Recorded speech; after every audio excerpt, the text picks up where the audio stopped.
Peace and welcome to the culture here on the Black Star Network. I'm your host, Farajii. Thank you so much for tuning in and being a part of the conversation. Folks, we got a lot to talk about. First and foremost, happy Tuesday. But we're going to first kick off the conversation with National HIV Testing Day, which is today, folks. We're going to be checking in with the Human Resources and Service Administration, HRSA, to talk to us about why this day is so significant and, most importantly, what we can do to keep ourselves safe. So we'll have that discussion. Also, we're going to be checking in with Ms. Z. Clark, who's going to give us some insight about mindfulness and how we can manage our stress and handle our anxiety, especially in a world that is so crazy right now. We'll have that discussion. Later on, Ralph Yarl speaks out in an exclusive interview with Good Morning America. I'll share with you what the young brother had to say, and more importantly, what happens next in this whole ordeal with his case. So we'll talk about that. And of course, we're going to be checking in with filmmaker Fred Taylor about his new film, Where is America Beautiful? That should be interesting. Folks, join us in the conversation. Roll with us on our YouTube chat under Roland Martin. And of course, continue to keep us watching on BlackStarNetwork.com and Amazon News. But are you ready to go? Let's go. It's the culture right here on the Black Star Network.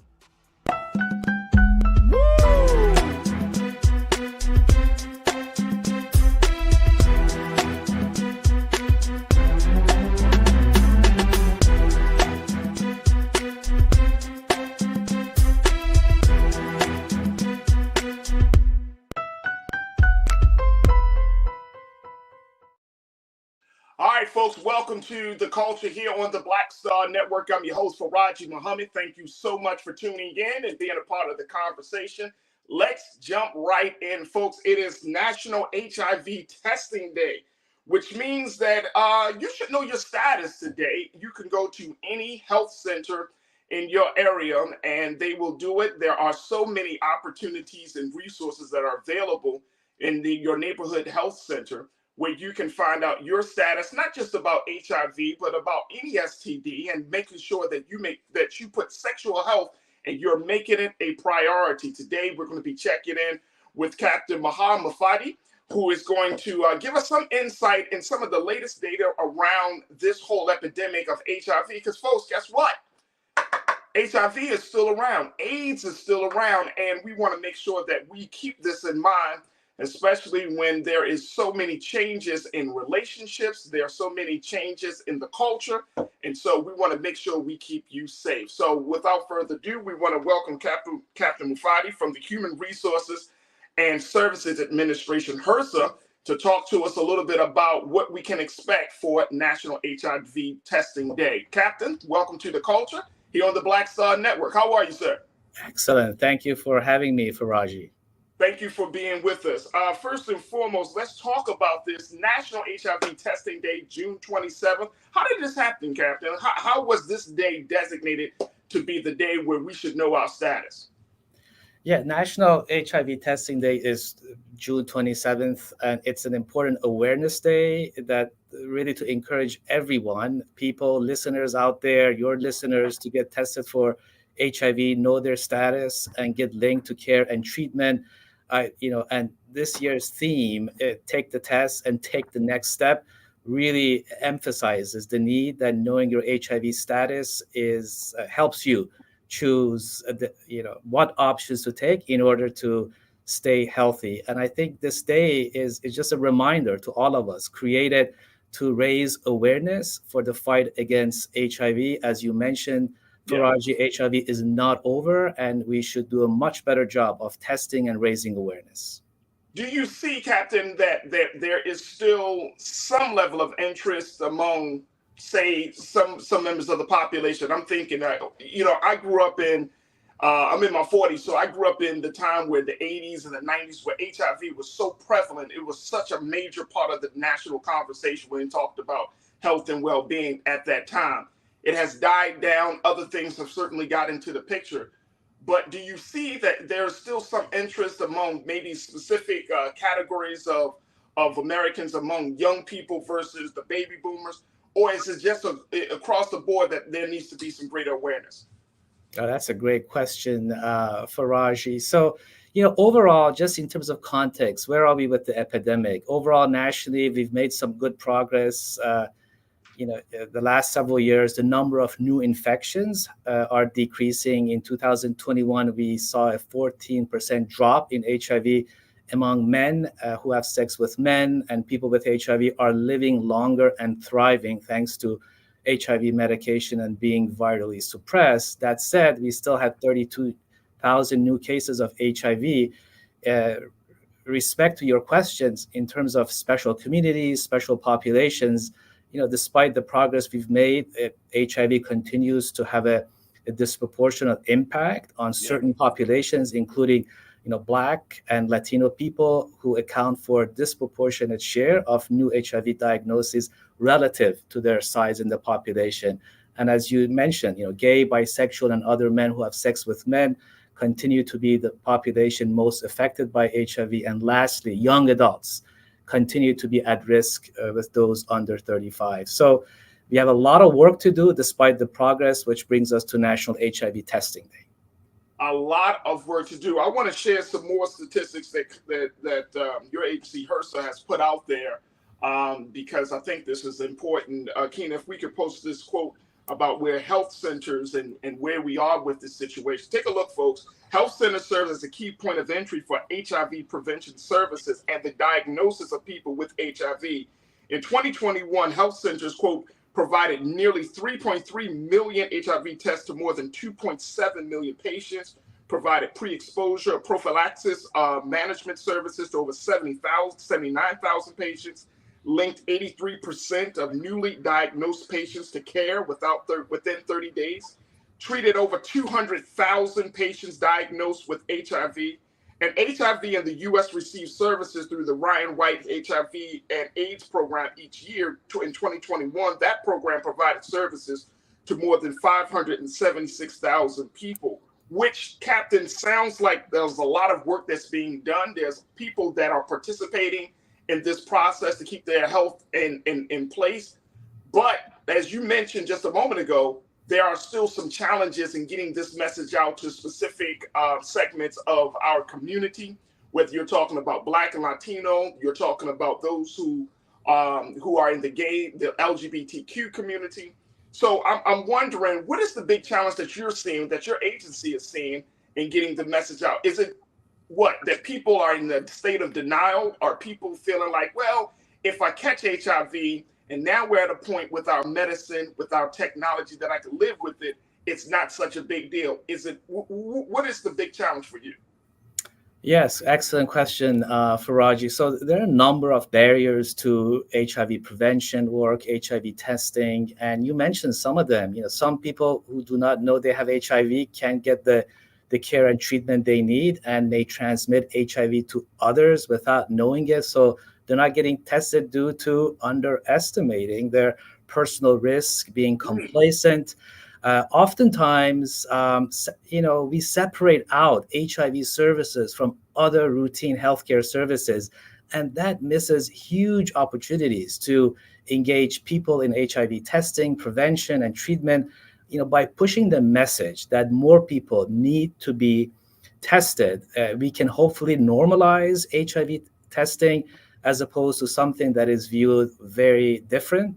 And then stigma, which plays a huge role in HIV. It is embedded in the experience of so many people seeking HIV prevention services, and literally stops people from visiting healthcare providers labeled as HIV or STD clinics. Yeah. So those are some of the barriers, challenges to why people are not getting the right HIV prevention work done. Captain, how should we have the conversation? How should folks have the conversation with their partners, whether they contracted HIV or even if they haven't contracted HIV? How do you have a conversation about such a big thing, especially when you're dealing with, if you're dealing with one partner or if you're dealing with multiple partners? Well, I will speak from personal experience. I think all prevention methods are valid. So whichever way you choose, you should feel proud and empowered that you're taking the steps to take care of your own health. I think PrEP and U equals U, that's undetectable equals untransmittable, are amazing as they prevent the transmission of HIV. I think condoms are great prevention methods to protect against HIV and STIs. If you prefer to use condoms, you may well encounter people who have a different idea, different choice, and this can be very tricky to navigate. They may say, it's okay, I'm on PrEP, I don't like the way this feels. So I think it's worth thinking about what you might do or say in these situations, anticipating these encounters, and just being prepared for the conversation. Difficult conversation, tricky conversation. So, and by being prepared, it stops you from getting flustered or compromise your own preference and safety, in the heat of the moment. Oh, absolutely, absolutely. And also, Captain, I know that as folks have been trying to get access to the health centers, right? We know that that could certainly be a challenge in some communities, especially low-income communities around the country. Is there anything that HRSA is doing to try to bridge the gap of lack of access to health centers for certain communities, especially those communities that have traditionally been the most susceptible to this epidemic? Yeah, that's a great question, Farajii. So within HRSA, we have the Health Center program and we have the Ryan White program. And both of these programs are playing a leading role towards ending the HIV epidemic. You just described to your audience the numbers with the Health Centers program. Within the Ryan White program, we serve over 50% of all diagnosed individuals who live in the U.S. With HIV. When you walk into the door of a Ryan White clinic and you get care, you get linked to care, you stay in care, you get on medication, guess what? 90% of clients that are receiving Ryan White services are going to be healthy because they're not going to be able to, transmit, the virus. I think in terms of some innovative activities, first is we have to test all people for HIV. That is according to the most current HIV guidelines by both the U.S. Preventive Services as well as CDC. You got to get more and more people to get on PrEP, pre-exposure prophylaxis, this daily pill for people who do not have HIV but who are at risk of getting it. In terms of innovative programs, the use of peer navigators, the use of community health workers, these individuals who are trusted members of the community, who know the community, and they're going to serve multiple functions in HIV, programs, including referring community members for HIV testing, linking them to care, oftentimes accompanying them to clinic appointments, and providing the right psychosocial support and making referrals to other services. These are just some, one example of innovative programs that HRSA is trying to push through both the Ryan White program and the Health Center program. So, and I mean, we got about a minute or less, Captain. So I'm gonna just throw this question out there: if HIV testing, is that traditionally a free test? Because I'm come across some places, some health centers that charge people, $500 just to know their status. Is that something? How do you kind of navigate through that? Because some places are charged for the testing and others don't. Yeah, HIV screening, HIV tests should be covered by health insurance. And for people who are uninsured, free testing is available. Go to locator.hiv.gov to find an HIV testing site near you. You can go to gettested.cdc.gov. Just put in your zip code to get all the information you need for free HIV tests. If you're looking for a medical home, like a Ryan White program medical provider, you can go to ryanwhite.hrsa.gov and select HIV care. Find the provider. Ryan White programs is specially designed for people who don't have, who have limited resources to pay for care, and Ryan White will cover all of your services. And so it should be free. And it should be covered by health insurance. You can go to your health department, local health department, county health department, hospitals, and so forth to get the HIV test. And lastly is that HIV test is now available for in-home testing. You know, it's going to take 20 minutes, Awesome. but that's just one way to lower the barrier for getting HIV tested. There it is right there. Captain, I truly appreciate you, sir. I appreciate you for the work that you're doing and keeping us aware and informed. But I also appreciate you being with us on the show today to talk about this. Folks, today is National HIV Testing Day. Go to your local health center, get tested, know your status. You say, oh, I trust my partner. Get tested. Just get tested. You know, get that peace of mind for yourself. Give that peace of mind for your partners. Or if you're dealing with multiple partners, give that peace of mind, but get tested today. Captain, thank you so much for joining us here on the Culture of the Black Star Network. It has been an honor. Thank you so much. Thank you. Folks, we got to take a quick pause. When we come forward, let's talk about handling our anxiety and managing our stress. We're going to be checking in with Z Clark to talk to us about how we can use mindfulness to kind of keep the pressure of racism, sexism, and all the other isms out of our minds, body, and spirit. We'll have that discussion. So stay with us. That's all happening here on the Culture on the Black Star Network.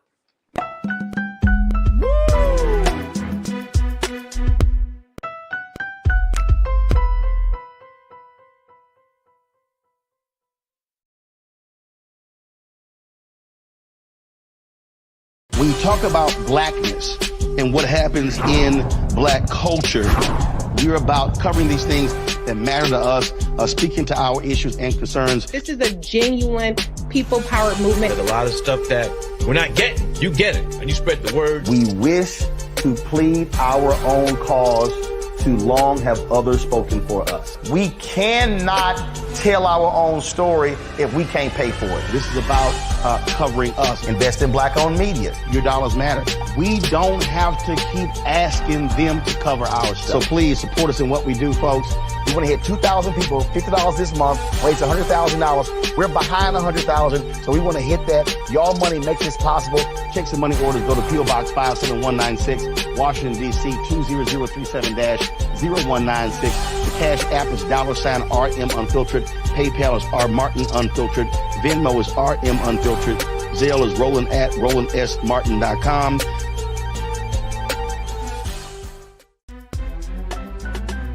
I'm Farajii Muhammad, live from LA.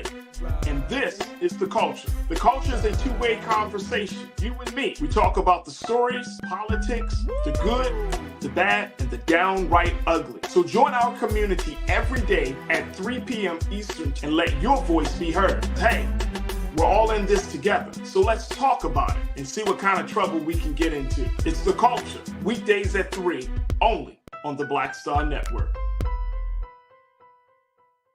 Folks, Black Star Network is here. Oh, no punches! I'm real revolutionary right now. Support this man, Black Media. He makes sure that our stories are told. Thank you for being the voice of Black America, Roland.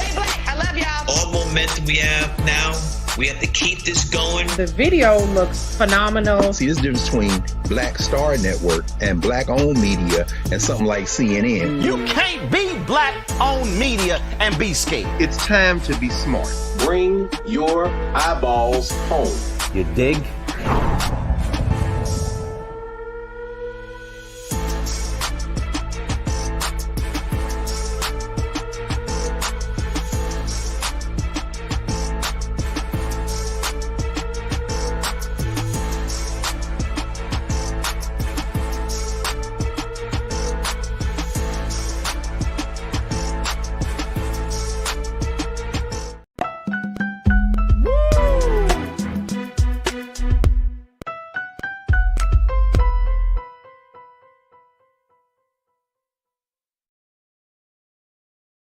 All right, folks, welcome back to the show. All right, next conversation, as we've been talking about health and wellness on the sexual side, let's talk about making sure that our mental health is in a good place. Now, we know that there has been a ton of things that can take us off of our dean, as they say. There are a number of things that can make us feel anxious. There are a number of things that can stress us out.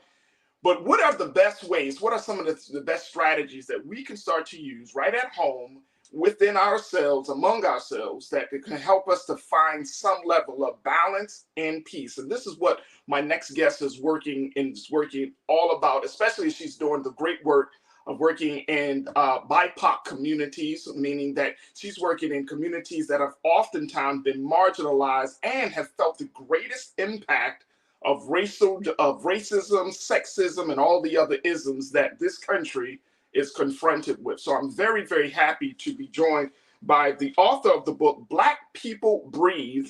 She is also a mindfulness instructor, and she travels around the country teaching us on how we can find peace and balance in a crazy, crazy world. Now, I'm so excited to have her joining us here on The Culture, right here on the Black Star Network, Miss Z Clark. Z, good afternoon. How are you this afternoon? Hello, I'm doing great. Nice to be here with you. You too. Thank you for being with us. All right, let me just throw it out there, Z, because you're doing some fantastic work.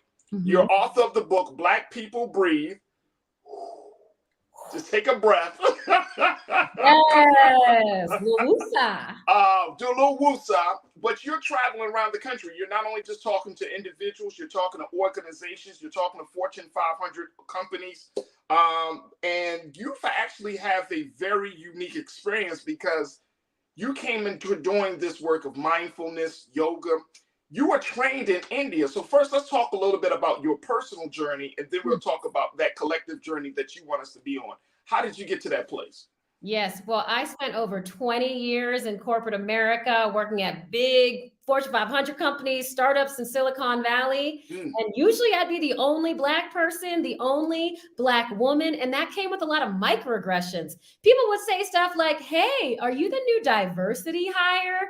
Or they would ask me questions that questioned my competence. Like they didn't believe that I deserved to be there. And ultimately that led to burnout because, we all have to work. Black people have to work twice as hard just to be treated like everybody else. I was working nights. I was working weekends, and burnout is real. Started to affect my physical health, my mental health, and my doctors were like, something's got to change. So I quit. I went to India. I joked that I did the Black girl version of eat, pray, love, but I learned tools that made me feel better than I ever felt my whole life. Wow. So you went to this trip. What took you to India though? Why India? Well, I had done yoga and I had done a little bit of meditation, but I always had white teachers, and I know that white people did not invent yoga and meditation. And I wanted to learn from the source. So that's why I went to India. I did my yoga teacher training there. I learned mindfulness, breath work. I even became a sound healer with Tibetan singing bowls. It was amazing. Wow. Now, this is all, and I can ask you 1,000 questions about your personal journey, but I think this is great that you kind of give us a little tidbit about your story because you take what you have learned in India, you've taken your personal experience of working in corporate America, dealing with racial issues, microaggressions. What was the tipping point where you said, you know what, I need to really take this thing to the next level. Let me teach my people about how they can survive and, more importantly, thrive in a world that is so filled with so many issues and challenges against Blackness. What was the tipping point for you? Well, what happened was I came back to the States and I had to get a job again, right? So I was back in corporate America, but also walking around in the streets. And you remember 2020, the racism was everywhere. And I found that it was my breathing practices that I learned in India that helped me to still remain calm. Like, for example, I play violin and I went to play violin at a violin vigil for a violinist named Elijah McClain, 23-year-old Black man that was murdered unarmed by the police. And you know what happened? We're playing violin. The riot police came with their weapons, right? Their tear gas, and I'm sprinting away with my violin. And it was the breathing practices that helped me to remain calm in this environment. And at work, when my colleagues were like, when I see you, I don't see color, right? And I'm like, and I'm getting real angry, right? And I might say something or do something that might get me fired. It was my breathing practices that allowed me to calm my nervous system so that I could respond in a way that didn't get me fired, or with the police that didn't get me killed. All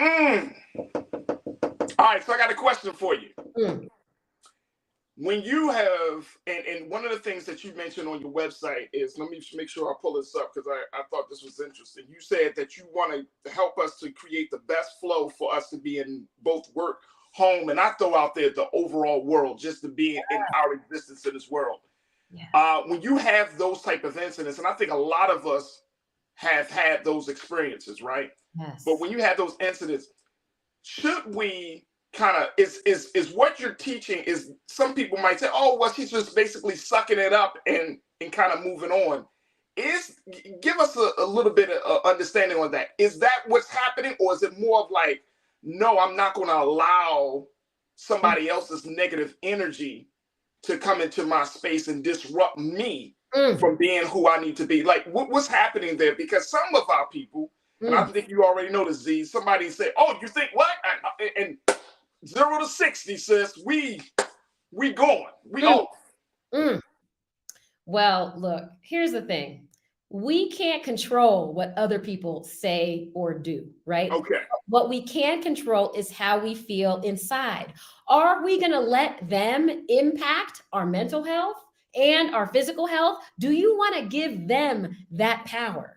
What I teach are tools to help you to feel better, to feel good, despite how other people act, because we all know that the world is not changing that fast, right? Like stuff is still happening every single day. And now, while yes, you could just go 0 to 60, right? I mean, I grew up in DC. Let me tell you how many times I wanted. Come on, I grew up in Baltimore, Z.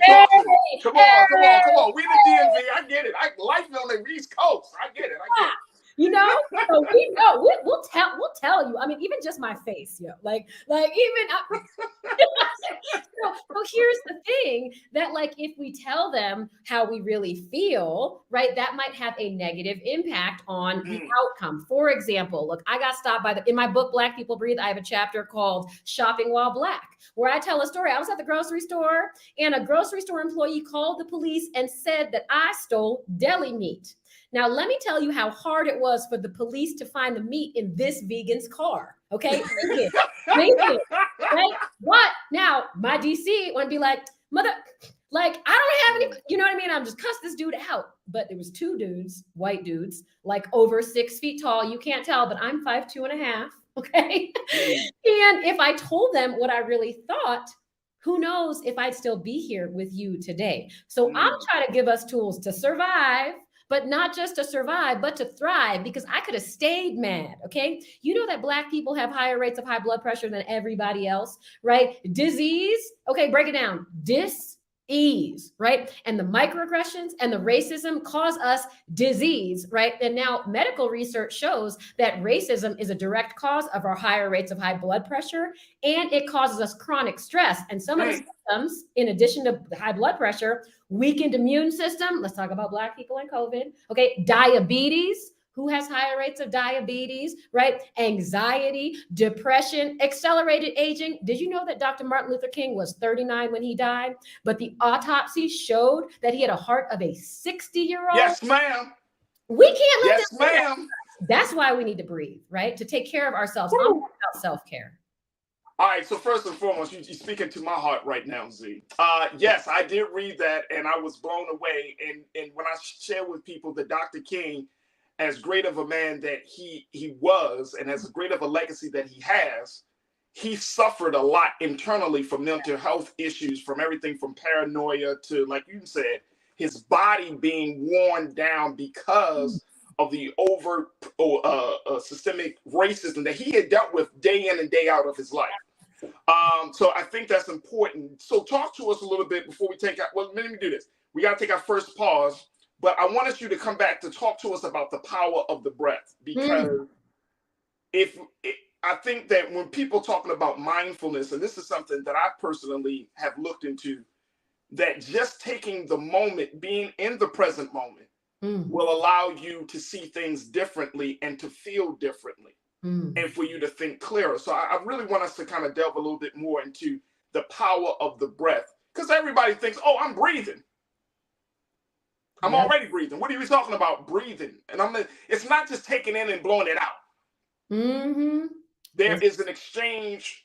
There is energy that's present in this moment that we are taking in and blowing out. So we ain't got enough time, but we're going to try to do our best. I love it. We'll do it. We're going to try to do our best. Folks, I want you to join us in the conversation. Crew, hit us up. We're streaming right now on YouTube. under Roland Martin. Make sure that you join us in a conversation as we talk to Z Clark, author of the book Black People Breathe. She is a mindfulness instructor, helping us to use our breath to flow in a better way in our homes, in our workplaces, and in the world that we live in. Join us in the conversation right now. And stay tuned. More conversation with Z right here on The Culture, right here on the Black Star Network.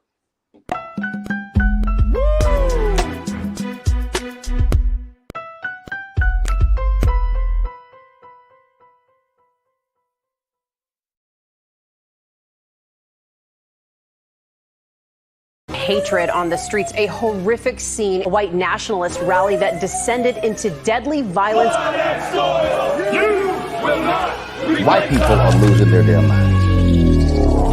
As an angry pro-Trump mob storms the U.S. Capitol, we're about to see the rise of what I call white minority resistance. We have seen white folks in this country who simply cannot tolerate black folks voting. I think what we're seeing is the inevitable result of violent denial. This is part of American history. Every time that people of color have made progress, whether real or symbolic, there has been what Carol Anderson at Emory University calls white rage as a backlash. This is the rise of the Proud Boys and the Boogaloo Boys. America, there's going to be more of this. Here's all the Proud Boys, guys. This country is getting increasingly racist in its behaviors and its attitudes because of the fear of white people. The fear that they're taking our jobs, they're taking our resources, they're taking our women. This is white fear.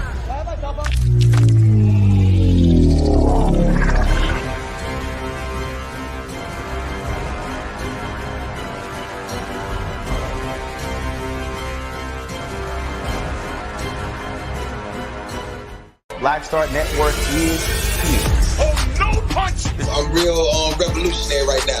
Thank you for being the voice of Black America. All momentum we have now, we have to keep this going. The video looks phenomenal. See, there's a difference between Black Star Network and black-owned media and something like CNN. You can't be black-owned media and be scared. It's time to be smart. Bring your eyeballs home. You dig?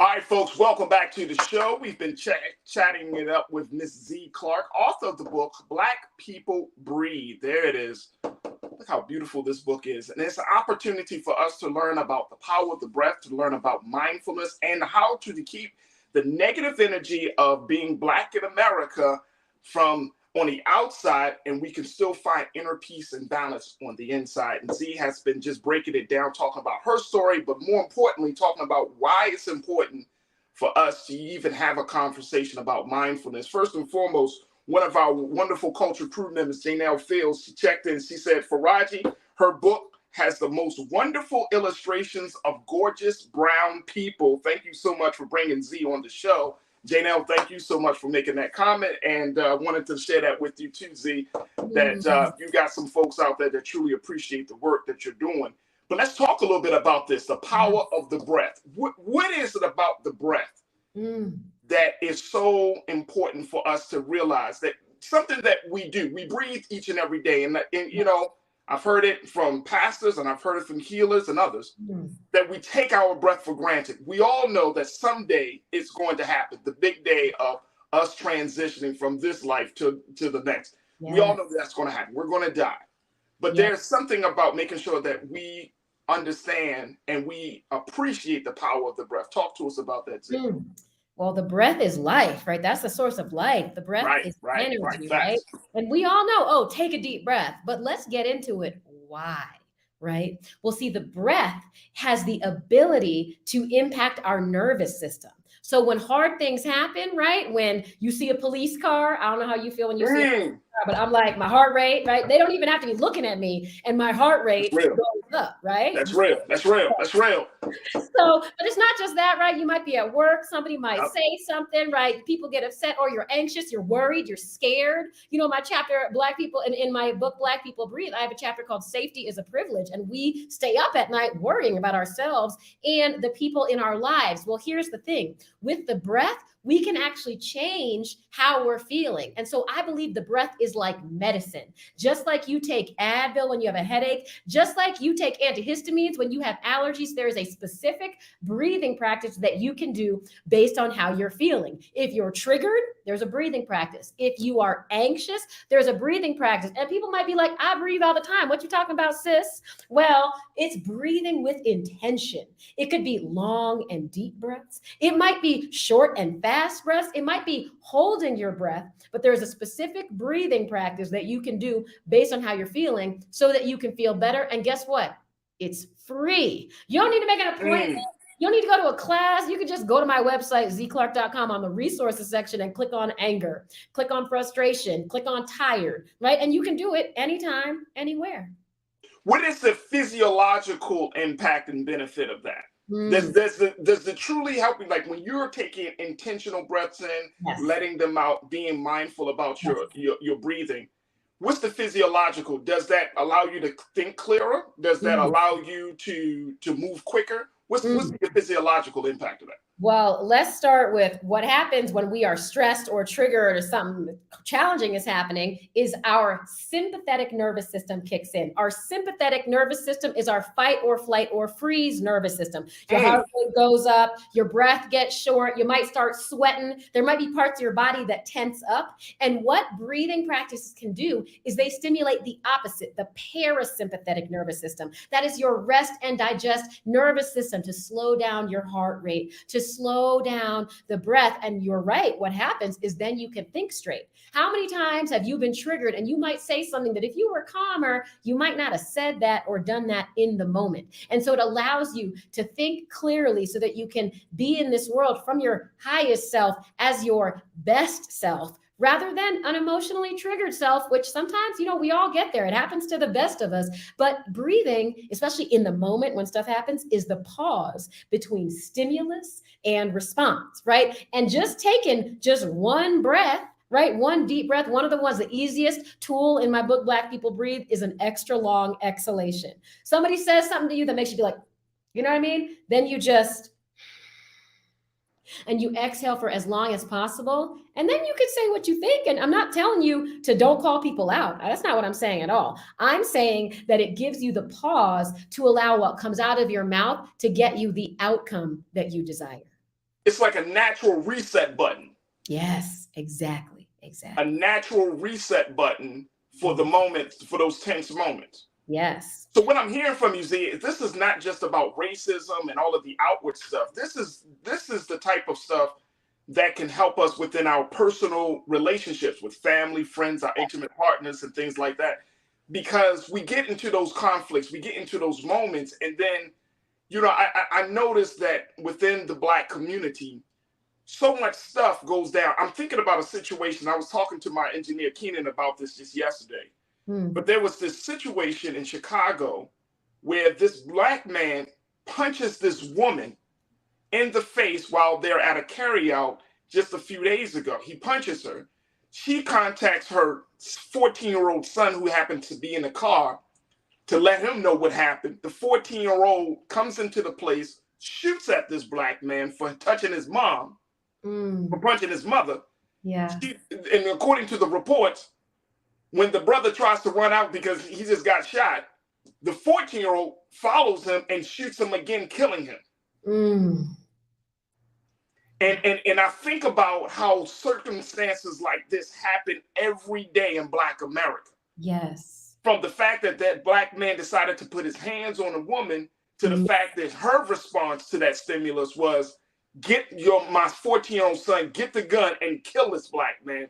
Over something like this. And so the boy, of course, is going to prison. He's been charged for first-degree murder. The mother has been charged, and the other Black man is dead. So I'm thinking, like, to myself, as I'm listening to you, Z, I'm thinking to myself, we need a reset button in our community so bad, because I think a lot of drama can be put to peace. Yes. If we learn how to breathe and think. I completely agree with you. And this story that you're sharing is like, you know, it touches my heart because I have family members that have gotten involved in some violence due to their emotions being heightened and triggered in the particular moment. I want to share a breathing practice that's really helpful in the moment, right? When you're like noticing yourself just getting riled up and stressed out, and it's called a belly breath. What you do is you inhale and you stick your belly out as big as possible. You know, I invite you to do it with me. Just inhale.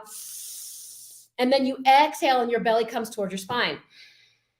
And doing that, just inhale, belly goes out as big as possible. And here's the thing is that that's counterintuitive. We're taught to suck it in, look skinny, right? But that's actually not good for our nervous system. And so if you are in the moment and you notice yourself getting triggered, just do a belly breath, which is just inhaling and sticking that belly out as big as possible. That will calm your nervous system. You know, I teach workshops at companies across the country to their Black employee resource groups. And I share this practice because often in the workplace, stuff like this happens, right? And, you know, you're with somebody and you still need to be there. You got to carry on. And a belly breath, they don't even need to know that you're doing it, right? They won't notice that you're doing it, but yet everybody's shoulders goes down when they do that, right? Their breath slows, their mind becomes clear, and then you can say what you need to say and act in the moment without regrets, you know, and that's Absolutely. a set without regrets. Absolutely. And my crew, I love my crew, Z. They keep me on top of things. They like, Farajii, just know that those charges against that mother and son has been dropped. And I've been kind of keeping I just found out about the story maybe a day or so ago. So, but we're seeing that it didn't have to get to that point. I mean, he was wrong for putting his hands on. So I definitely understand the 14-year-old.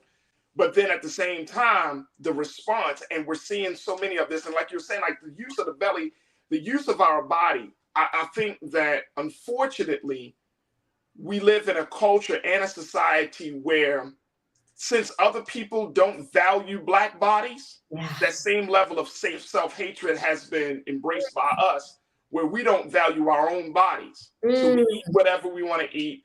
We do things that are destructive. And I mean, this is across the board. I'm not holier than thou, folks. I'm just letting us know across the board. Ain't nobody up in here saintly. You know what I'm saying? I could do some things to improve myself too. So I think across the board, we should be in a better space to understand, like, yo, you only get this one body. Yes. You don't get 2 and 3 different bodies. So if you constantly are working against the natural operation of the body, then you're doing yourselves a disservice. And this is about the breathing. Yes. Let me just share with you very quickly, Z. Karen Connor, another one of our great culture crew members, she said, I agree with Ms. Clark 100%. Personally, I keep the outside out of my personal spaces. I was trained on breathing over 30 years ago. Faith, exercise, and working remotely has decreased my anxiety. We got a couple of moments left, but I want to get your take on it, Z. For those of us, and I thank you, Karen, for bringing it up, choosing to keep the outside of us. That's not is that based upon the privilege, your socioeconomic status? Because some people can work from home. Some people can say, you know what, they don't have I have an office job, I can do this from elsewhere. Where others who are working in, say, for example, the service industry, you're dealing with a lot of different personalities. You know what I mean? They don't have those choices. So how does that work out for those folks? I mean, here's the thing. We can't choose our circumstances. I mean, sometimes we can. Some people have the privilege to do that. But yeah, you might work in the service industry. You might have coworkers that piss you off every moment and you still need to go. But you can do the breathing practices in front of them. You can do them there. And I want to share the concept of mindfulness, which a lot of people think is just meditating in an ashram. But mindfulness is paying attention in the present moment with curiosity and without judgment. So what do I mean? I mean, somebody says something, just you acknowledging, I am experiencing anger. Like I am pissed off right now, right? And just knowing that will say, okay, what can I do about it, right? Rather than like, going and punching somebody out or cussing somebody out, right? Just a few deep breaths can calm your nervous system. And that's why breathing is so powerful, because you can do it when you are with your coworkers, whether it's at a restaurant or a bar or wherever, or an office, wherever you are. I agree, working remotely sounds wonderful for some folks, but if you can't do it, the breath can help you get through the day so that you're not affected by other people. Do not give away your power. Nelson Mandela said this, that resentment is like drinking poison and hoping that your enemy dies. Okay. So don't give yourself high blood pressure. Don't give yourself cancer. Don't let them take away your power. And the breath can help you do that. Very quickly, can anxiety and stress be completely eliminated, or we're just at a point where we just need to learn how to manage it? Depends on the person. Depends on the person. But I'm going to go ahead and say, at least, so stress and anxiety are two different things. Right. I think that anxiety over time can actually be eliminated. I mean, you know, it depends on who you are, right? We're all different. Right. But stress is something that we're going to experience stress for the rest of our lives. You're going to have a moment that's going to be at least a little bit stressful. Even if you're retired, you might be stressed out about the fact that you don't know what to do next, right? And so we're all going to experience stress at some point again in our lives. And so it's important to say, well, how long do I want this stressful moment to last? How do I want to allow this stress to impact me? And if you're proactive about your self-care, if you know, oh, if I do some exercise right now, I'll feel better. Or if I do a deep breath right now, or I'm going to go take a bath, or I'm going to call my friend who's going to help me to just comfort me, right? Paying attention to how you're feeling, and then having the tools available to, knowing what they are. In my book, Black People Breathe, I have a practice called I Feel Restored When. And I have you make a list. What are all the things to help you feel restored? Is it going for a walk? Is it getting a hug, right? What is it for you? For me, it's taking a bath, right? And to do those things when you are stressed. So stress will never go away. But if you have the tools to handle them, then it will turn into chronic stress. It might only last 5 minutes instead of ruining your whole day. All right, I got 30 seconds left. Loretta Baker, one of our brand new Culture crew members, and Loretta, thank you for your support of us here on the Culture and the Black Star Network. She said, hey, from California, I needed this today for my daughter's anxiety. How do we make sure that we take this message of mindfulness, the power of the breath, to the next generation? Well, first of all, setting an example, right? So if your child sees you stressed out all the time, sees you easily triggered, well, that's not a good example for them. So that's number one. But number two, these breathing practices that I teach can be done by children. In fact, I have a 6-year-old niece who was like, I really loved your book, but can you make one for kids? So I'm thinking about it. Come on, that got to be done now, Z. I know. For the babies, got to be done now, sis, for the babies. I hear you. But one, I'd say set an example, and then two, teach them how to breathe and teach them, now there's a lot more emotional intelligence learning in public school curriculums, depending on where you live, right? And just having a child acknowledge how they're feeling, naming the emotion, another practice in my book, Black People Breathe, just naming it takes away the power of that emotion, because everything is temporary. Yeah, it is right there. AZ, I could be talking to you all day, sister, but I can't today. Maybe another day. Maybe another time. I mean, we're from the same area. You understand me. No, I truly, truly appreciate the work that you're doing. I appreciate your personal journey, but more importantly, I thank you for taking this personal journey and making it a collective journey for all of us. So I thank you for the great work that you're doing. Folks, Z Clark, author of the book, Black People Breathe. Make sure you go to her website today, zclark.com, zclark.com. Get all of the latest news and information about how you can use mindfulness and breath work to improve your life at home, at work, in your community. And Z, I just can't thank you enough, sister, for being with us. And most importantly, Z, thank you for being so good for the culture. I love it. Have a great rest of your day. You too. Thank you. All right, folks, we got to talk soon. We got to take a quick pause. When we come forward, let's talk a little bit about this latest, this exclusive interview that Ralph Yarl gave to Good Morning America. I'm going to share with you some of the details and get your take on it. Stay tuned for that. And then later, we're going to be checking in with filmmaker Fred Taylor about his film, Where is America Beautiful? Stay with us. A whole fantastic next hour is coming up at you right here on The Culture on the Black Star Network.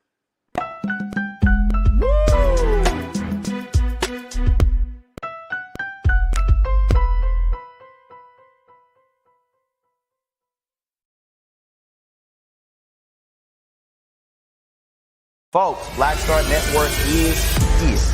Hold no punches. I'm real revolutionary right now. Support this man, Black Media. He makes sure that our stories are told. Thank you for being the voice of Black America, Roland. Stay black. I love y'all. All momentum we have now, we have to keep this going. The video looks phenomenal. See, there's a difference between Black Star Network and black-owned media and something like CNN. You can't be black-owned media and be scared. It's time to be smart. Bring your eyeballs home. You dig?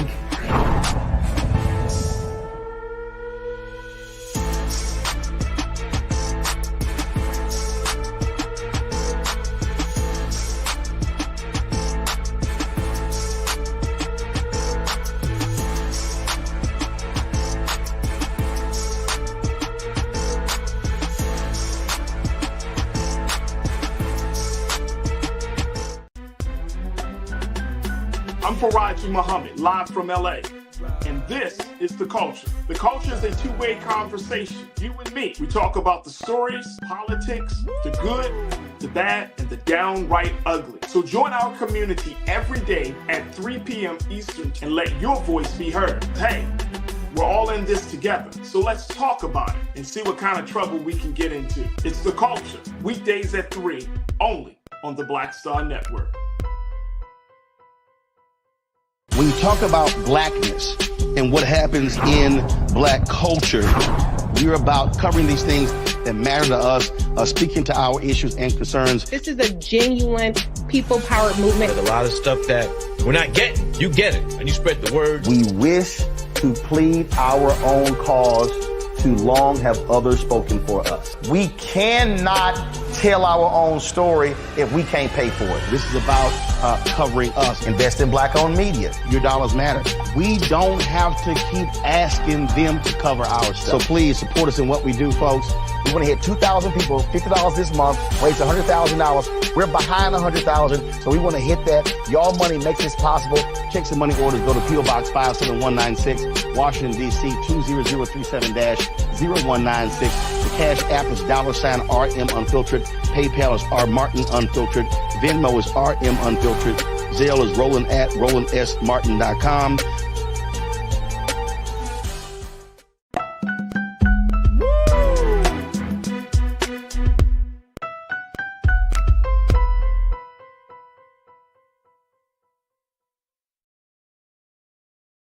Folks, welcome back to The Culture here on the Black Star Network. I'm your host, Farajii Muhammad. Definitely appreciate you for joining us. And if you're tuning in from YouTube, thank you. We're streaming live right now on YouTube under Roland Martin. You could join us in a conversation as one of our Culture crew members today. And you could just post your thoughts and share your questions as we have these conversations. Also, make sure you tune into us on blackstarnetwork.com as well as Amazon News on your Roku television. All right, folks, the next conversation we wanted to have was about an exclusive interview that 16-year-old Ralph Yarl did with Good Morning America. The 16-year-old, y'all remember Ralph. He is the young brother who was shot in the head after ringing the wrong doorbell.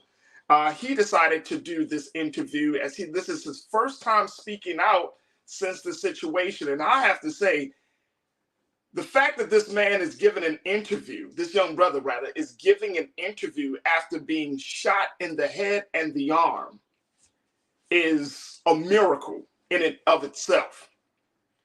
But more importantly, to hear his recollection of the story is even more telling of what happened on that day of April 13th when he rang the doorbell of his former neighbor Andrew Lester, who is an 84-year-old white man who is accused of shooting the young brother. He rang the wrong doorbell and essentially was shot after he rang the doorbell by Andrew Lester. he heard Mr. Lester say, quote, "Don't come here ever again," before he fired the gun. This is according to Ralph Yarl.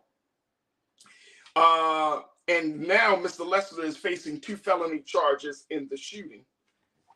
Now, here's the crazy part, and crew, I want y'all to join us in the conversation for this, so post your comments on YouTube. But according to Andrew Lester, he said he thought Ralph was trying to break into his home and he was scared to death due to the boy's size.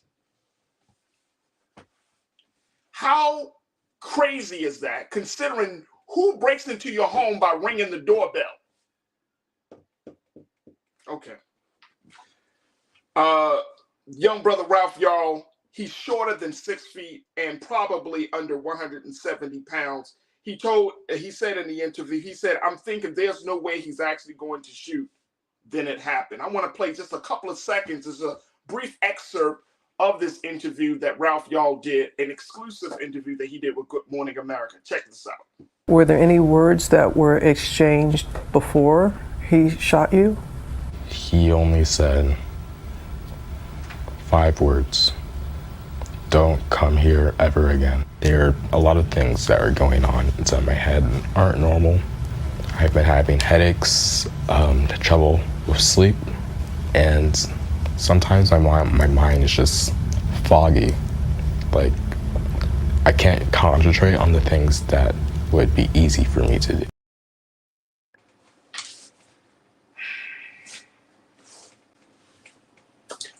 Again, we thank God that little brother Ralph Yarl is alive to tell his story. I want y'all to join me in the conversation. Post your comments, folks, on YouTube as we're streaming live right there.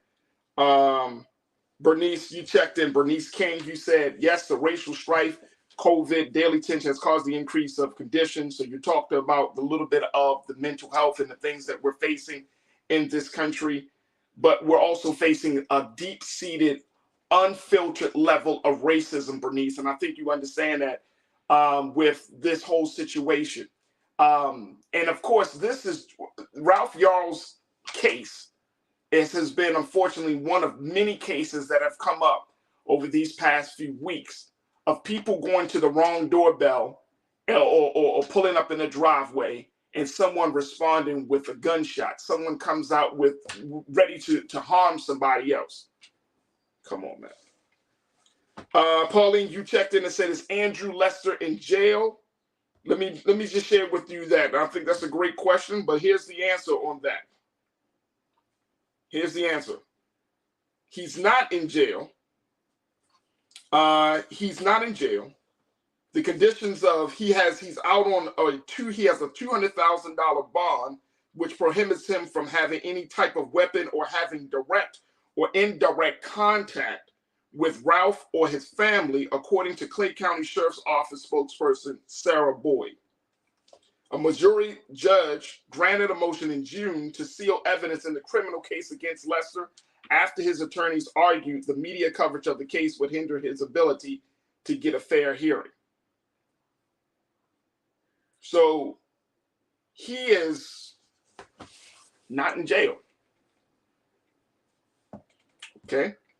See, this is the situation, folks. And I'm bringing this to our attention because for some of us, we need to just be constantly reminded about where we are in this country. That we can talk about all the grandiose things, but at the end of the day, folks, this level of racism, this level of hatred that we have been experiencing in this country for hundreds of years and still experience up to this present moment has not died down. It has not died down at all, folks. And so I am just hoping that as people watch this interview, and if you haven't watched the interview, you should definitely check it out online. Just go on the internet. But to hear this little brother talking about what has happened to him, again, I could only imagine. I could only imagine how what he has gone through, trying to get back into some level of normalcy, what his family has gone through as a result of this whole ordeal. I could only imagine. I can only imagine. All right, folks, share with me your thoughts as we are talking about this latest situation with Ralph Yarl. He has gone out to speak publicly about his situation. What's your take on this? And knowing that we're still in a space and at a time where this can continue to happen, whether you're in Kansas City, whether you're in Baltimore, Detroit, Cleveland, wherever you are, that this type of situation this type of situation can definitely happen. I got to take another quick pause. When we come back, let's get some thoughts from you, my culture crew, about this case, and just share your thoughts about this. Have you been thinking about this? Or does this case make you think twice about going to people's homes? Where do you fall in dealing with this situation? Join me in the conversation today, and just stay tuned as we continue the discussion on the other side. You're tuned into The Culture here on the Black Star Network.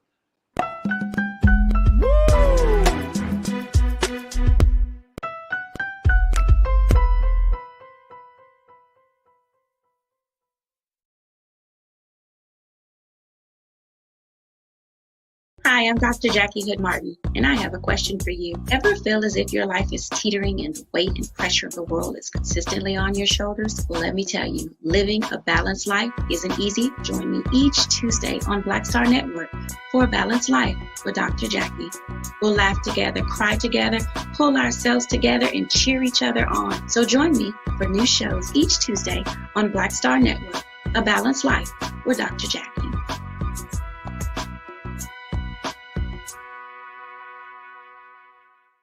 Black Star Network is here. Oh, no punch! I'm real revolutionary right now. Thank you for being the voice of Black America. All momentum we have now, we have to keep this going. The video looks phenomenal. See, there's a difference between Black Star Network and black-owned media and something like CNN. You can't be black-owned media and be scared. It's time to be smart. Bring your eyeballs home. You dig?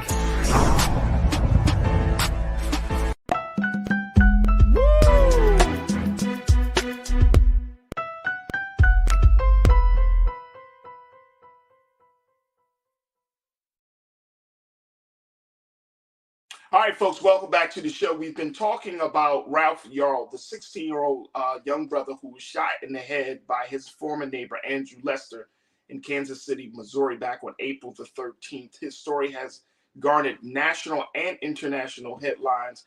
And when he was shot in the head, he was shot in the arm, and now he is able to tell parts of his story. He said in this exclusive interview with Good Morning America that since the shooting, he has experienced headaches, trouble sleeping, and difficulty concentrating. Now, his mother has gone on record in this interview to say, she said that, quote, "You're looking at a kid who took the SAT when he was in the 8th grade, and now his brain has slowed. Physically, he looks fine, but there is a lot that has been taken from him."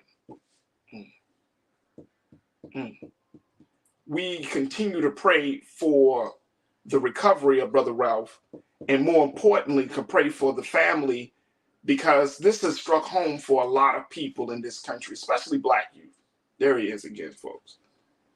He's trying to get himself together. He's trying to move on. But this is something interesting. This is something interesting that he revealed in this conversation on GMA. He said that he's past any feelings of hatred for Andrew Lester. He said, but he believes Andrew Lester should be convicted for the alleged crimes. He said that justice is just the rule of the law, regardless of race, ethnicity, and age. And as I just mentioned, when it was asked, Pauline, you asked this question, what happened to him? Is he in jail? Andrew Lester hasn't been in jail. He was detained for less than 2 hours, according to the reports on the night of the shooting by the Kansas City Police Department. But almost a week later, he turned himself in, and then he was released on bail. So he has not really served any time for this heinous crime. This is an attempted murder. An attempted murder, folks. And little brother Ralph said, when he heard the last words that he said at that time when he was shot came from Andrew Lester, he said those 5 words, "Don't come here ever again." This man was trying to kill this little boy. This man was trying to kill this little boy. And Kansas City is playing around with a murderer or attempted murderer. Janelle. Oh, let me go over to Melvin, then Janelle. Melvin, you checked in and said we may have corrupted people in a corrupted society, but everyone doesn't fall into that category. Some seem to have lost the ability to give the benefit of the doubt and see the humanity of others. Well, what has gotten us to that place there, Melvin? What has gotten us to that place where we don't see the humanity of others? Because that has been, and I'm so happy that you brought that up, because that's something that I personally try to keep at the forefront of our mind, that after a while, we just don't see each other as human beings. We see each other as objects in the way. You know what I mean? It's like we just see each other as a means to an end instead of an end, right? So when you can take or attempt to take a human life with no regard, with no thought, with no compassion, then that says a lot about the quality of your heart, your mind. That says a lot about your eyes. That says a lot about who you are. So we're talking about this time in America. This is 2023, and you mean to tell me that people have such a hatred? I'm talking about this deep-seated, seething hatred for Black people, for Black youth, that has come to this point. And so at 84 years old, you're talking about, you know, there's the old thing in Melvin, I'm sure you probably heard this too, brother, that as you get older, you should be getting wiser. But we're seeing the opposite effect of that in America. It seems like as you get older, you're getting more ignorant.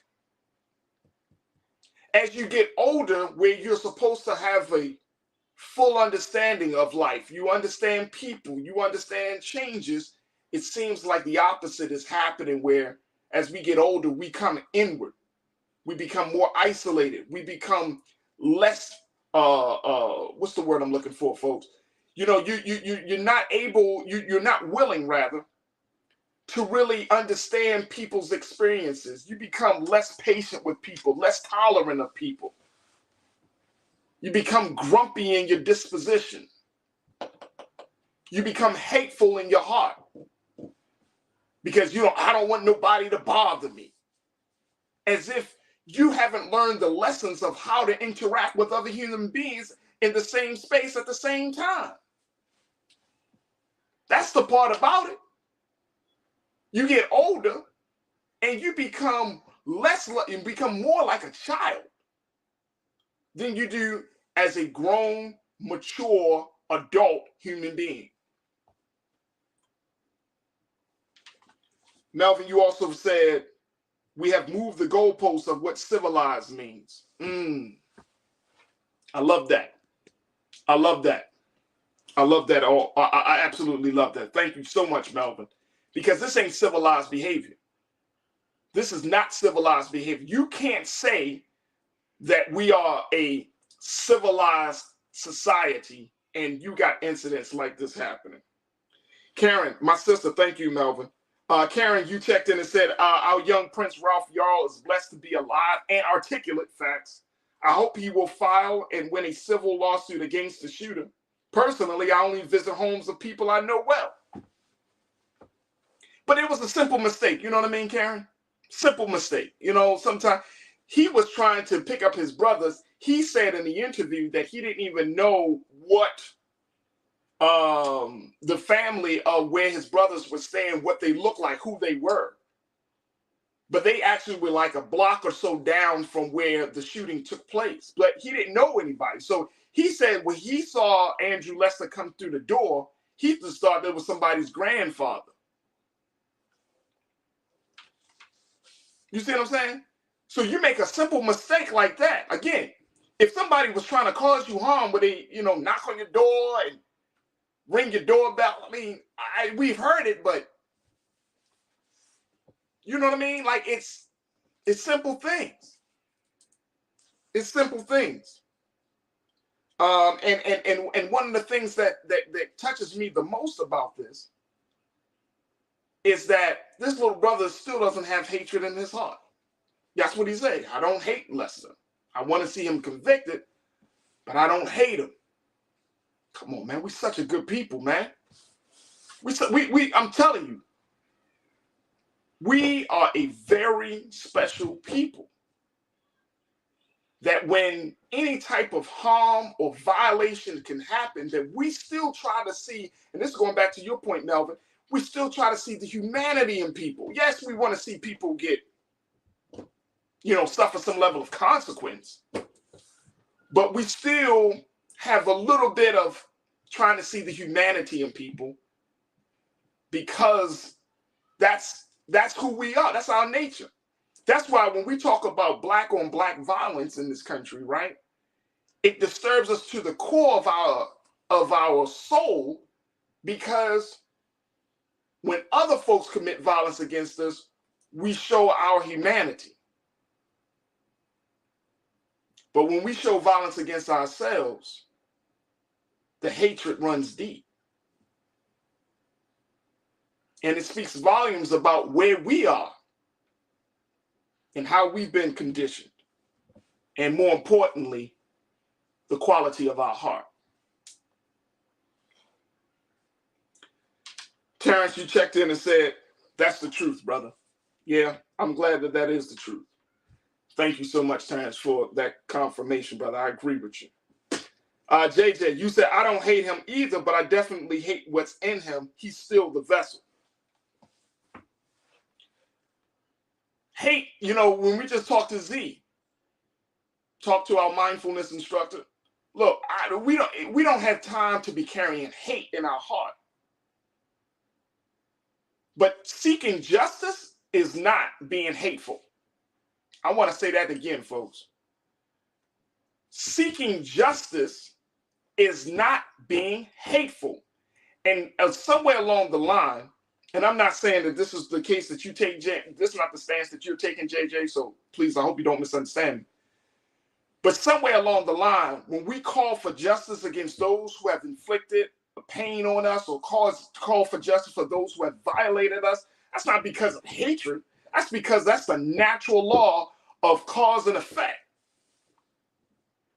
I want to see Andrew Lester convicted and in prison, and he spends his final days in prison. Does that mean I'm full of hate? No.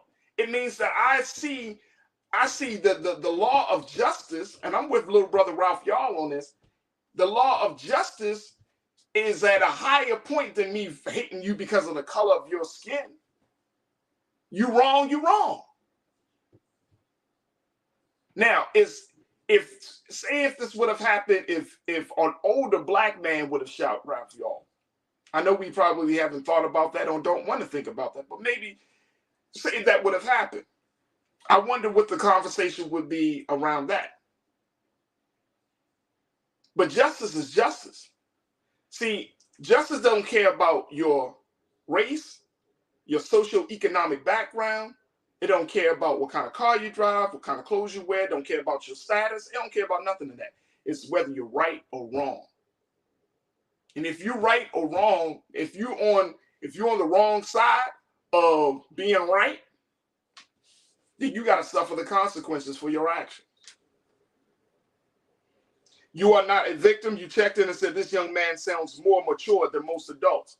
I mean, look, he came on a national platform and had this interview, folks. A national platform and had this interview to tell his story. How powerful of a demonstration is that? We can learn a lot from just those few moments that he spent on doing that interview. We can learn a lot from that. And HTC Sensation XL, you said, think you may want to use a different word for civilization. As King George IV said in Shaka Zulu, the TV series, civilization has been perfected by years of tried and tested double talk. Civilization has been perfected by years of tried and tested double talk. The civilized society is the one that adheres to the law of justice. If you're civilized, that means that you have a greater love and a deep reverence for the law of justice. That's civilization. You're right or wrong, regardless of color and all of that other stuff. You're right or wrong. That's what it kind of comes down to, folks. That's what it kind of comes down to, because there are so many different, as we got to take our next pause, but there are so many different people, there are so many different factors.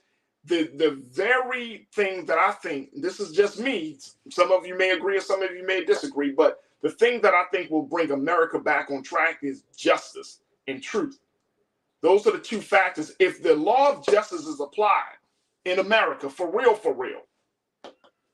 then we may see this country go in a better space, in a better place. The law of justice. Because at the end of the day, it's about treating people fairly, it's about treating people right, and it's about doing things right. If there was a level of justice, if Kansas City, the police department said, no, we're going to lock up Andrew Lester.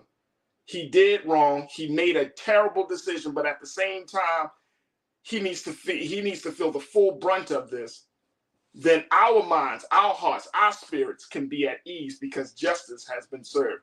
You don't let a man like that walk into the streets and then say, oh, we're going to wait till bond and bail and blah, blah, blah.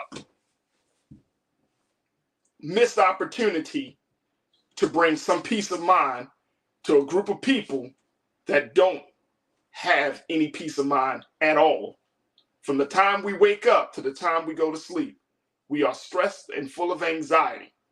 And you may say, oh, not me. I'm talking about us collectively. If I'm not good, then you shouldn't be good. If you're not good, then I shouldn't be good. That's the basis of community. All right, folks, we got to take another quick pause. When we come forward, we're going to be checking in with filmmaker Fred Taylor to talk about his latest film, his newest film, Where is America the Beautiful? Wow. As we have this conversation, we'll be checking in with Mr. Taylor and get his thoughts about his film and his thoughts about other things happening in the country. And I want you to join us in the discussion. So be ready to post your thoughts on our YouTube page under Roland Martin and be ready to join the conversation. Stay tuned. It's The Culture here on the Black Star Network.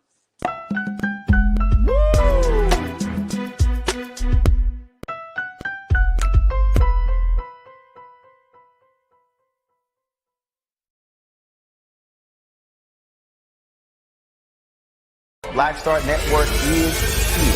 Oh, no punch! I'm real revolutionary right now. Thank you for being the voice of Black America. All momentum we have now, we have to keep this going. The video looks phenomenal. See, this difference between Black Star Network and black-owned media and something like CNN. You can't be black-owned media and be scared. It's time to be smart. Bring your eyeballs home. You dig? When you talk about blackness and what happens in black culture, we're about covering these things that matter to us, speaking to our issues and concerns. This is a genuine people-powered movement. There's a lot of stuff that we're not getting. You get it, and you spread the word. We wish to plead our own cause. Too long have others spoken for us. We cannot tell our own story if we can't pay for it. This is about covering us. Invest in black-owned media. Your dollars matter. We don't have to keep asking them to cover our stuff. So please support us in what we do, folks. We want to hit 2,000 people, $50 this month, raise $100,000. We're behind 100,000, so we want to hit that. Y'all money makes this possible. Checks and money orders go to P.O. Box 57196, Washington, D.C. 20037-0196. The Cash App is $RM Unfiltered. PayPal is R Martin Unfiltered. Venmo is RM Unfiltered. Zelle is Roland at RolandSMartin.com.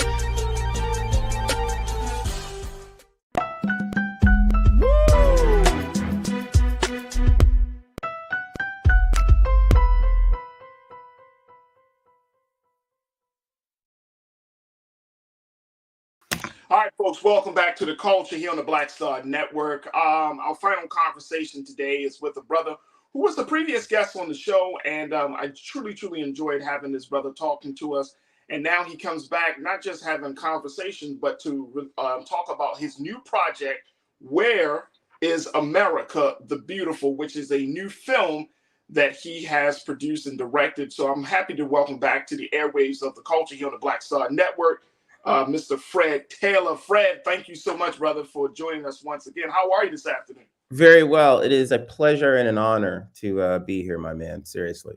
Absolutely. I appreciate that. Thank you, Fred. Thank you. This is a project that I think that we need to talk about. It speaks volumes about where we are right now in this country. The previous conversation, we were talking about that interview with Ralph Yarl. First and foremost, Brother Fred. Yes, sir. With that situation, I'm just interested. I just want to pick your brain on that real quick. Like, how do we, quote unquote, make sense of it all?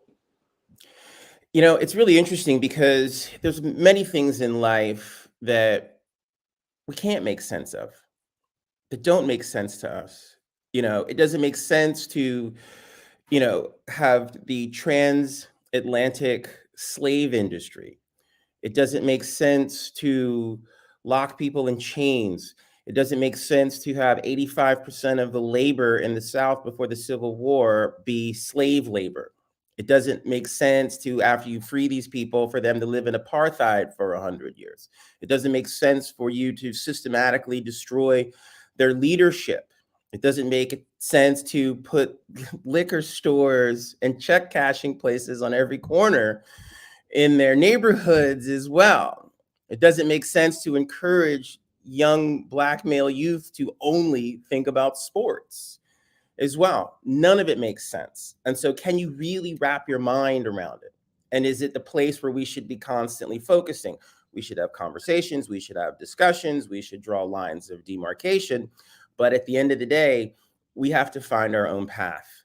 We have our own tribe to think about and to seek out what we would consider is our land of milk and honey, our particular mountaintop as well. Over and over and over again, the system that is in place in this country is saying we are not allowed to participate in what they are doing vis-a-vis the seat at the table.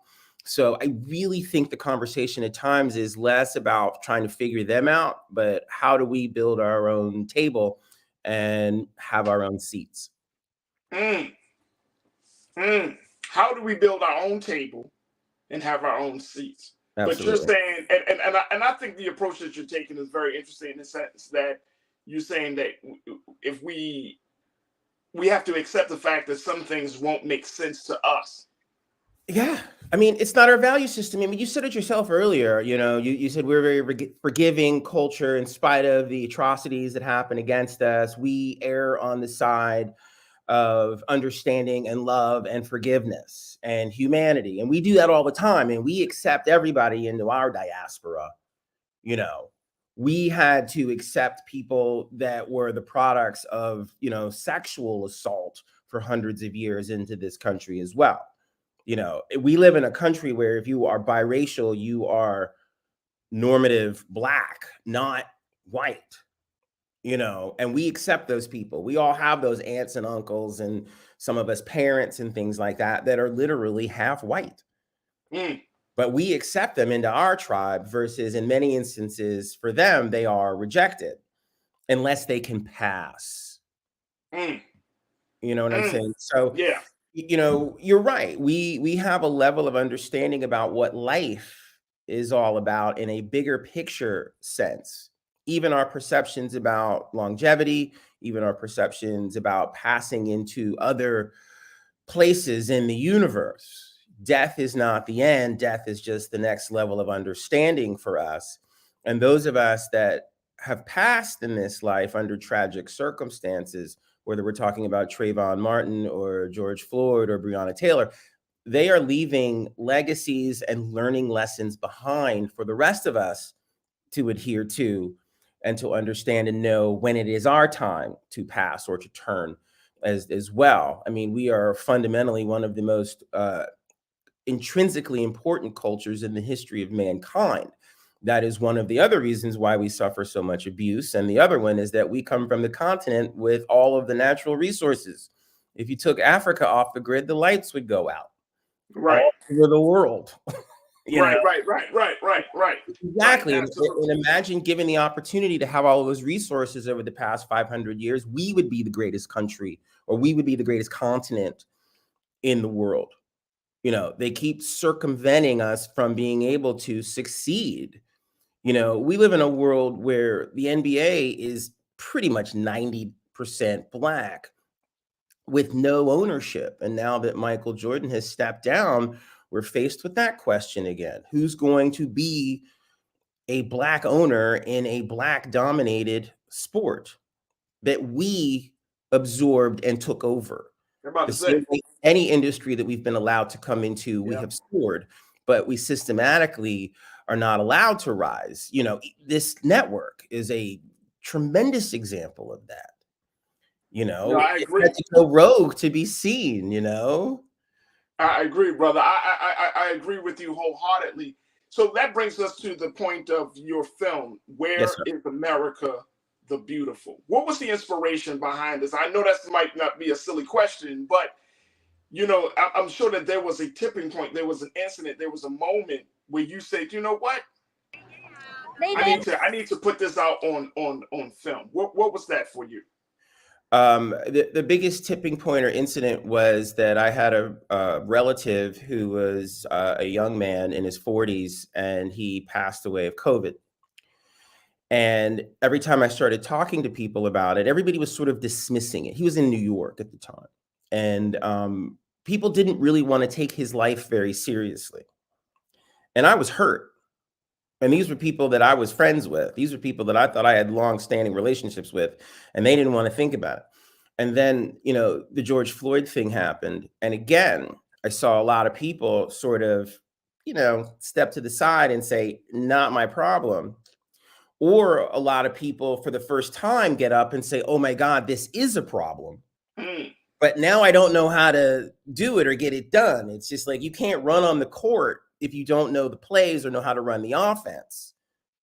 Right. No, that makes a lot of sense, brother. Yeah. So we got a lot of because of George Floyd sacrificed his life for all of us. We have a lot of new players in the game, a lot of new people that are outraged. They're hitting the streets. They don't know how to hit the streets. But Fred, here's my question to that. And I think that's an excellent point. But it brings me to thinking about how many of us, from your vantage point, how many of us do you think really think about this stuff? Like in the sense of thinking about a George Floyd, a Breonna Taylor, a Trayvon Martin. We can go down a list of names, right. But how many of us really internalize their sacrifice or their death and the relationship that it has to our life? Not many, not enough. We're too distracted. We care more about what's on our phone. We care more about our social media. We care more about what white people think. We care more about money. We're distracted. And that's exactly what they want, is for us to be distracted.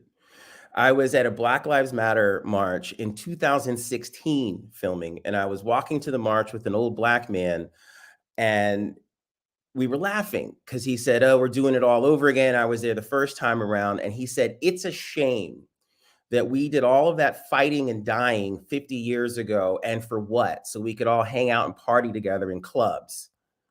Damn.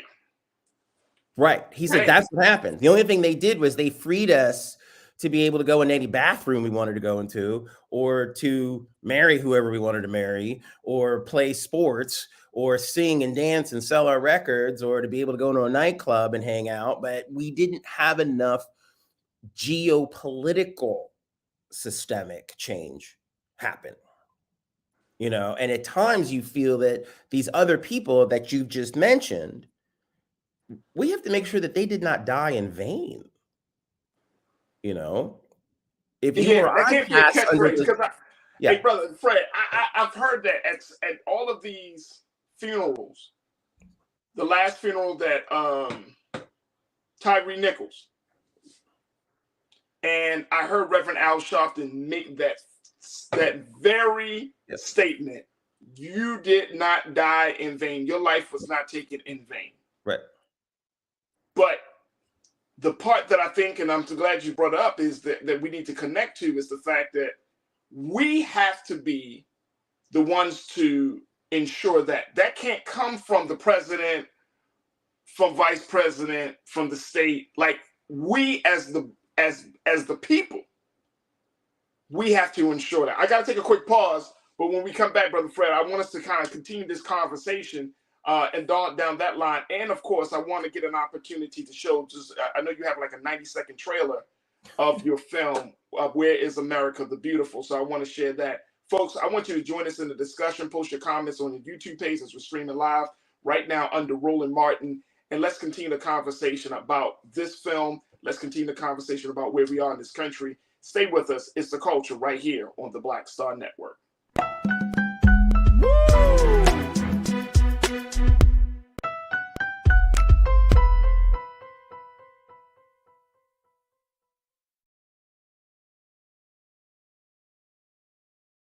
Folks, Black Star Network is here. Hold no punches. I'm real revolutionary right now. Support this man, Black Media. He makes sure that our stories are told. Thank you for being the voice of Black America, Roland. I love y'all. All momentum we have now, we have to keep this going. The video looks phenomenal. See, this difference between Black Star Network and black-owned media and something like CNN. You can't be black-owned media and be scared. It's time to be smart. Bring your eyeballs home. You dig?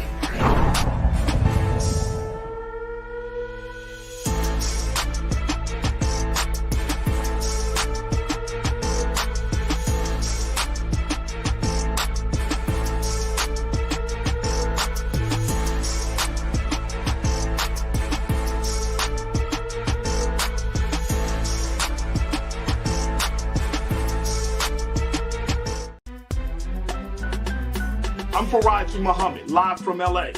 And this is The Culture. The Culture is a two-way conversation. You and me. We talk about the stories, politics, the good, the bad, and the downright ugly. So join our community every day at 3 p.m. Eastern and let your voice be heard. Hey, we're all in this together. So let's talk about it and see what kind of trouble we can get into. It's The Culture, weekdays at 3, only on the Black Star Network. When you talk about blackness and what happens in black culture, we're about covering these things that matter to us, speaking to our issues and concerns. This is a genuine people-powered movement. There's a lot of stuff that we're not getting. You get it, and you spread the word. We wish to plead our own cause. Too long have others spoken for us. We cannot tell our own story if we can't pay for it. This is about covering us. Invest in black-owned media. Your dollars matter. We don't have to keep asking them to cover our stuff. So please support us in what we do, folks. We want to hit 2,000 people, $50 this month, raise $100,000. We're behind 100,000, so we want to hit that. Y'all money makes this possible. Checks and money orders go to PO Box 57196, Washington, D.C. 20037-0196. The Cash App is $RM Unfiltered. PayPal is R Martin Unfiltered. Venmo is RM Unfiltered. Zelle is Roland at RolandSMartin.com.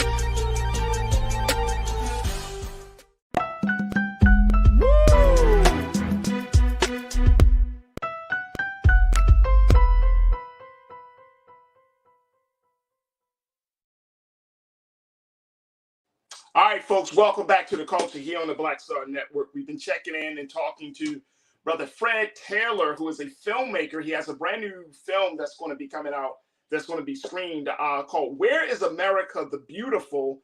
And this film is a question that speaks to exactly where we are. I want to play for you just of the 90-second trailer that Brother Fred has created around this film.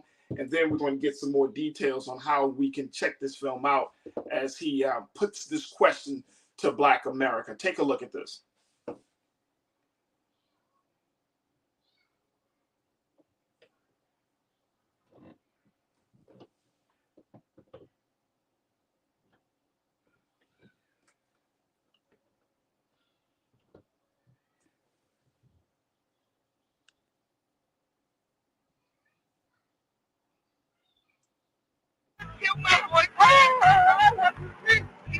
Don't pull it out! Don't move! A revolution of values requires that we finally accept the founding document of our nation that all men and all women are created equal. And since all men and all women are created equal, then Black lives matter. I think one thing is that people always kind of try and feel like they love to be right. I'm Jewish, I'm female. I've witnessed in the history books different moments of oppression and discrimination, and that hurts. You know, it affects me. We need to get back to our priorities. How do we get to this position, and how can we get ourselves out of this position? Did you vote? I want Georgia to know that, and the people know it. And, something happened there, and something bad happened. How many more fucking people gotta die? All the lies you told all this time, all your fucking bullshit. A lady died because of your lies. Why don't you tell the truth?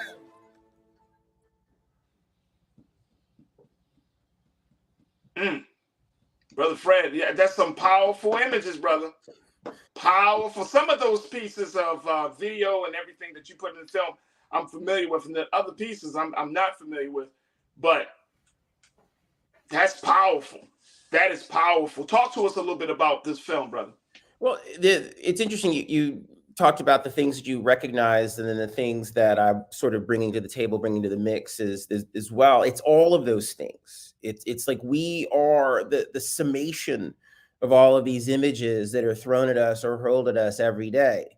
And so it's about really putting these things into context and putting them into a perspective that is justice for all.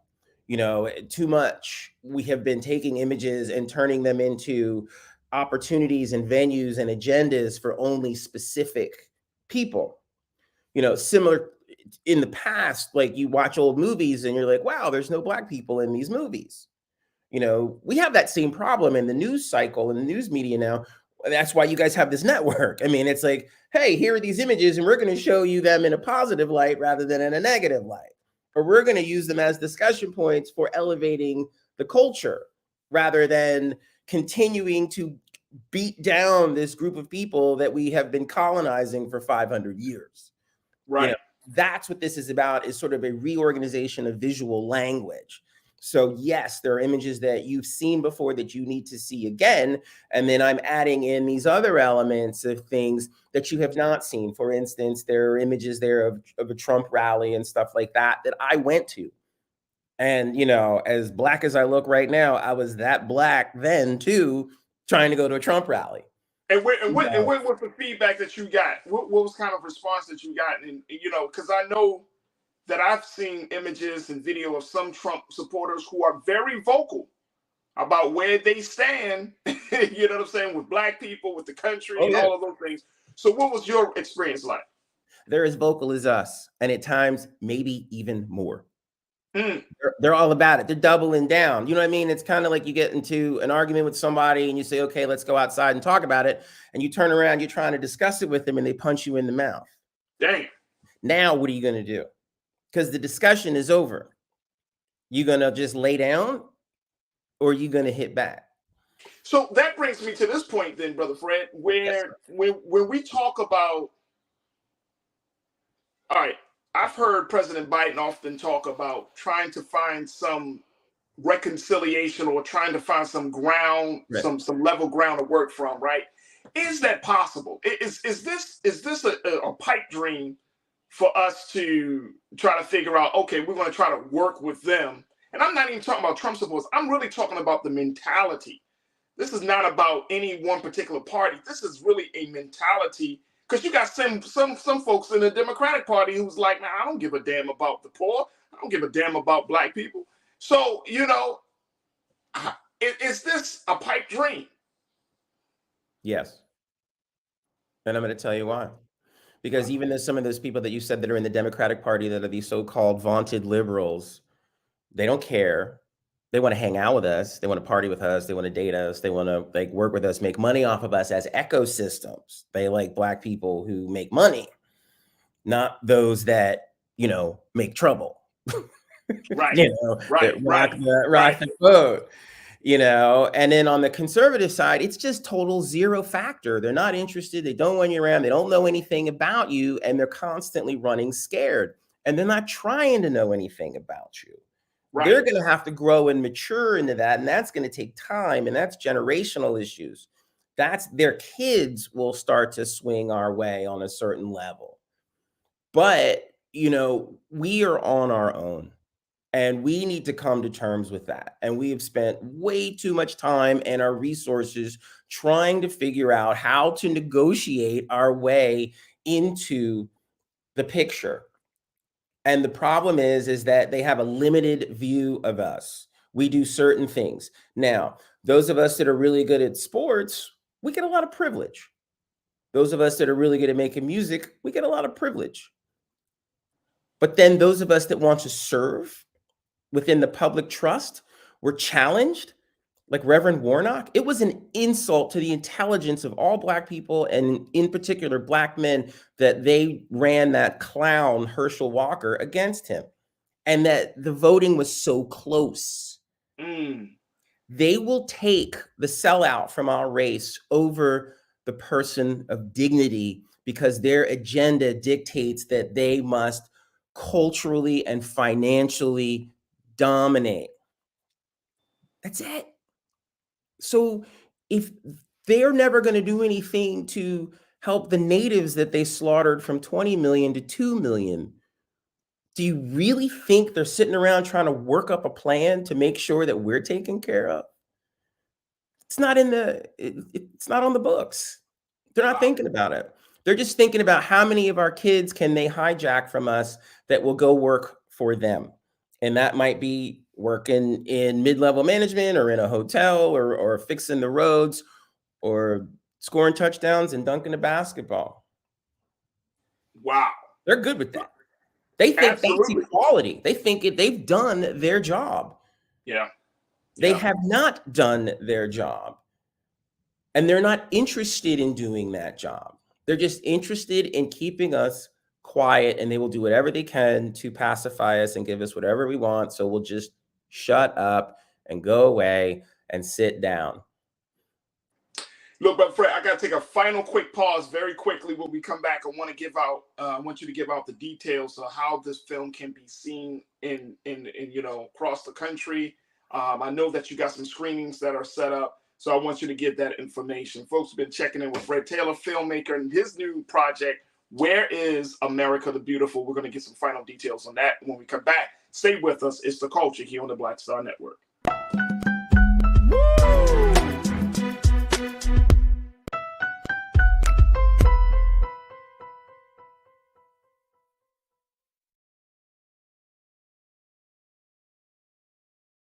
Hatred on the streets, a horrific scene, a white nationalist rally that descended into deadly violence.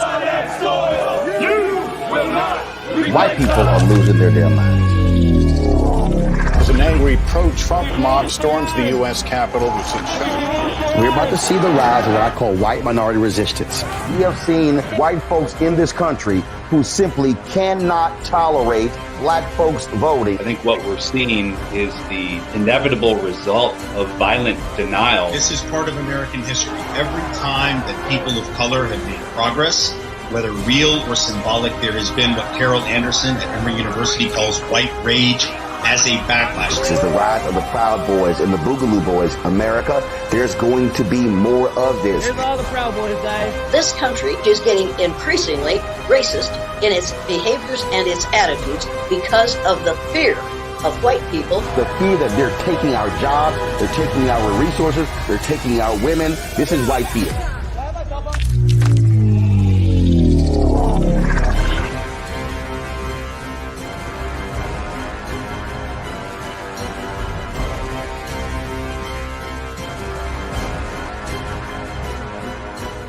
Black Star Network is here. Oh, no punch! I'm real revolutionary right now. Thank you for being the voice of Black America. All momentum we have now, we have to keep this going. The video looks phenomenal. See, there's a difference between Black Star Network and Black-owned media and something like CNN. You can't be black own media and be scared. It's time to be smart. Bring your eyeballs home. You dig?